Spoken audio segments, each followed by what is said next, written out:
Hakari stands as an undisputed powerhouse amongst the students at Jujutsu High, one of the heavy hitters recognized by the likes of Kenjaku, and even Satoru Gojo, the acknowledged strongest sorcerer in today's world, believes Hakari's latent potential to one day rival his own formidable power. Hakari distinguished himself in the Culling Games by defeating Hajime Kashimo. Not only was Kashimo the strongest sorcerer in the Culling Games, but one of the most powerful sorcerers Kenjaku has ever seen in over 1,000 years. A lot of people really don't understand, or should I say want to understand, how strong Hakari could actually be in the fights, and chalk it up to him just being very lucky. And I honestly don't blame a lot of people, because Hakari's powers and his domain is kind of difficult to understand. But one thing you do need to understand is that Hakari literally rigged his domain in his favor. Hakari's battle with Kashimo showcased to us how ridiculously lucky Hakari can be in battle. Is how some people interpret it and believe such circumstances is unlikely to happen again. That is where I tell you, you are wrong. I'm going to elaborate on the mechanics of how Hakari's domain operates and how we've seen him work in the fight against Kashimo. But before we continue, if you guys can support the JujutsuKaisen video and want me to continue doing them, let me know by subscribing to the channel and leaving a like. I would very much appreciate it. So the first part of the video may sound like a lot of yapping, but I'm essentially explaining to you guys why Hakari has insane potential to loop jackpots constantly. Like, I'm talking about 50 jackpots if you want. Okay, that's kind of crazy, but you will see why this guy could be ridiculously strong. Now let's continue. In Hakari's first fight, where he initially achieved jackpot against Charles, he then went on to hit jackpot 2 times against Kashimo right after. Hakari essentially hit 3 consecutive jackpots, because after Hakari's jackpot is over, he can go into 2 modes, which are either time reduction or probability change. Time reduction mode grants Hakari faster spins with still a 1 out of 239 chance of getting a jackpot. Honestly, this number doesn't really mean this because he has so much rigged mechanics like chance boosters, Ricci scenarios, and visual effects, to the point where it isn't actually a 1 out of 239 chance, hence why Hakari said it never actually took him more than 30 spins in his life. But that whole spinning scenario is too much to talk about for this video, so we'll talk about it another time. The other mode, probability change, which by name should increase the probability of getting a jackpot because it's pretty much guaranteed in this mode. But honestly, we don't get a full explanation of what this mode really does, but we pretty much know it guarantees Hakari a jackpot. Because if we look at the game flow chart showcasing the sequence of Hakari's jackpots and how they flow into different phases, it shows us there's only one arrow directing into jackpot, meaning the only outcome is to get a jackpot in probability change. And also, when we first see probability change, we also see a diagram leading to a guaranteed jackpot. This is also why Kashimo said that this mode will lead to a guaranteed jackpot in chapter 1087. Unlike time reduction mode, which has arrows leading into normal mode if he fails to hit a jackpot. Hakari has managed to hit probability change twice in this battle with Kashimo, and was about to hit it a 3rd time, which is why Kashimo tried to blow up Hakari's arm so that he couldn't make his domain expansion hand seal. It seems like Hakari often gets this probability change mode, which gives him a jackpot as we discuss. So it's safe to assume, since his abilities are based on luck,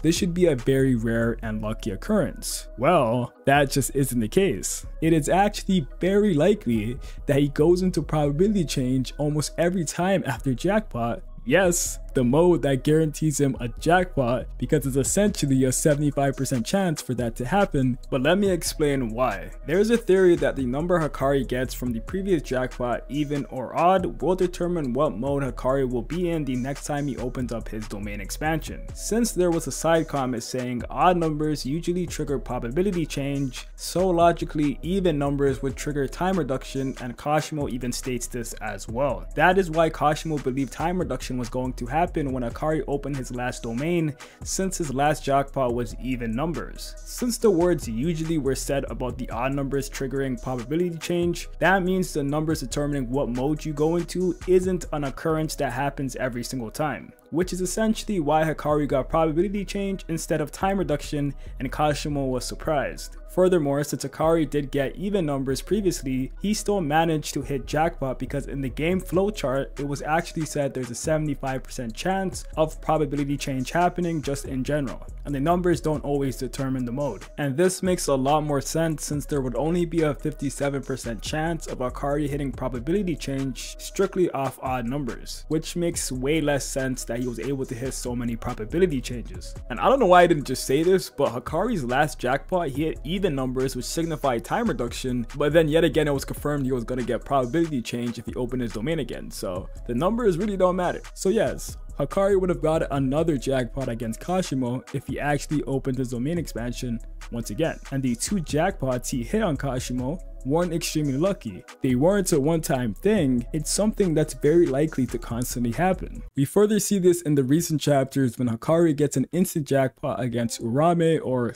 Uraume, however you say her name, after only expanding his domain expansion for about 1 chapter before Ryuji and Higuruma came crashing down and it broke. And as we know, the state of Hakari's domain follows from when it was previously expanded. Last time we seen it was expanded was probability change mode, and was about to get that mode again if Kashimo let him expand his domain. But since there's been a 1 month time skip since then, we really don't know the state it was in before he expanded it against Uraume. But we can tell since he got a jackpot pretty much instantly, and since Uraume was angry at Hakari, sorry I can't keep calling her Uraume, I'm gonna call her Urame for this higher.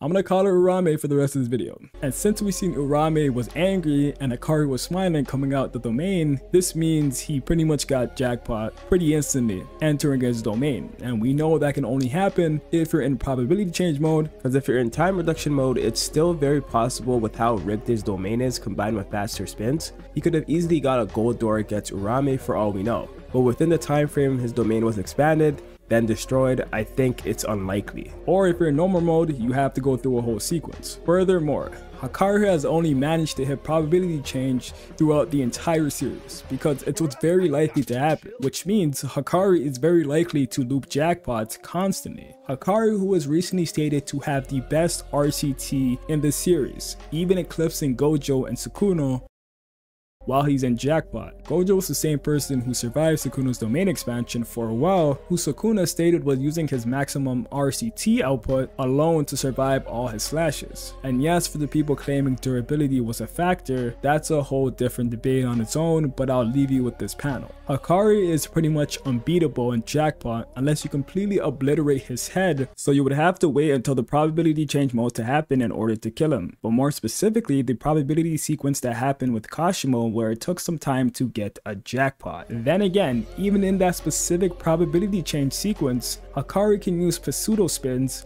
where he can reverse an instant. As we've seen, Kashimo pretty much killed Hakari on 2 separate occasions where he used pseudo spins to reverse that from ever happening. Or of course, you can kill Hakari if he's just really unlucky and gets a time reduction, or upon opening his domain, he's in normal mode like he was with Charles. So how does this tie into Hakari being considered the strongest Jujutsu sorcerer besides Gojo, because he's just unfair, and you know what happened to him. When it comes to candidates for that position, the overwhelming majority believe it's Yuta, rightfully so. It's fair to say Yuta's portrayal in the story is better than pretty much everyone, and yes, including Yuki. Since Yuta gets the most comparisons to Gojo, like being the second in unusual abilities, Yuta technically having more curse energy than Gojo, and as well as the most trusted student by Gojo. Gojo stating that Yuta will be the one to defeat Kenjaku, and also assigning Yuta to take care of all the Jujutsu High students. There's much more that can be said, but you guys get the point. But the character who is portrayed to be the most relative to Yuta is undoubtedly Hakari.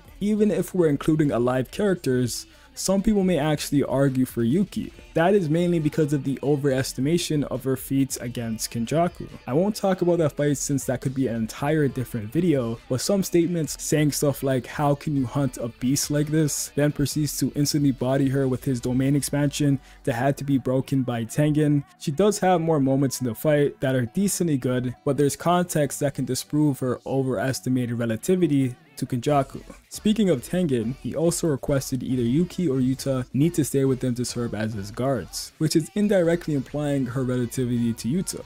which I never disagreed with. Yuki is undoubtedly on that level with those characters. But Hakari, unlike Yuki, was the only character ever mentioned to be stronger than Yuta. More specifically, he's stronger than Yuta when he gets worked up or on a roll, and just has better narrative and statements in conjunction with Yuta than Yuki. Some examples are Hakari and Yuta being name dropped specifically by Gojo to be the ones that will be as strong as him one day. Yuta going out his way to include Hakari and stating that these guys don't have to worry since he and Hakari are amongst the Cunning Game players, so Kenjaku can achieve his objective. The most important statement that should put Hakari above every current alive sorcerer not named Yuta narratively, and obviously excluding Sukuna, was when Gojo stated that specifically only when Sukuna is weakened enough to the point that Hakari or Yuta could take him on, no one should interfere. When Gojo asks Yuta to protect the students, he mentions he does not need to worry about Hakari since Hakari is strong enough to take care of himself. There's other funny moments that display their dynamic, like them both relating on the feeling of taking a punch from Gojo, who are the two students Gojo praises the most. But coming back to this statement that causes the most controversy, this right here is not a lie.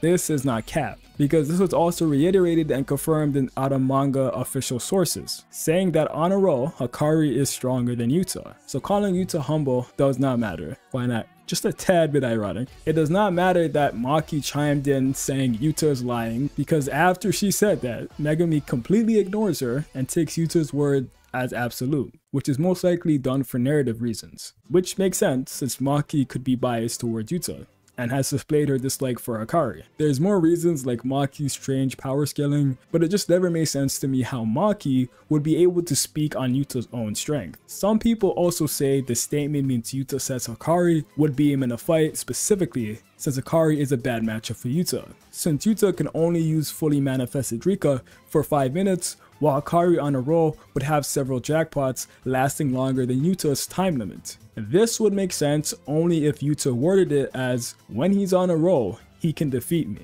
But no, he just says he's outright stronger than him, which is a general statement. Saying Yuta meant when he's on a roll he can defeat me specifically in a fight is a little bit of a reach. There's no real loophole to invalidate the statement, it's just simply when Hakari is on a roll, he's stronger than Yuta. By on a roll, we can logically assume it's when he's getting consecutive jackpots. This doesn't mean he's going to be stronger than Yuta every day of the damn year. This doesn't mean he's going to be stronger than Yuta every single day. But the reason why I titled this video as Hakari could be the strongest Jujutsu sorcerer was because in the first portion of the video, I described how it's very likely for Hakari to be on a roll in any fight against anyone unless the character is just immensely stronger than him. Yuta out of his own mouth said Hakari when he's worked up or on a roll, whatever translation you take, is stronger than him. And throughout the entire series, all we've been seeing is Hakari worked up, which means he's gonna get a lot of jackpots, which as we just discussed, is very likely to happen. From that perspective, you can say Hakari is stronger than Yuta. So since it's more likely than not to see Hakari on a roll, he can be considered stronger than Yuta to some degree. But saying all that, we should still consider Yuta to be the strongest sorcerer. I know, I just went on this whole spill because even though Hakari has a high chance of going on crazy loops with jackpot, at the end of the day it's still probability and a chance for it to happen. And that's probably a main reason why the Jujutsu world recognizes Yuta as superior. He can manifest his full power on any given day with no rooms for error. With Hakari, his performance in the fights has room to fluctuate and not be consistent. But that's pretty much my take on Hakari. I feel like he's heavily underrated and people just discredit him by thinking he can't be strong all the time since luck is a factor. But like Hakari said, he uses skill to grab a hold of luck.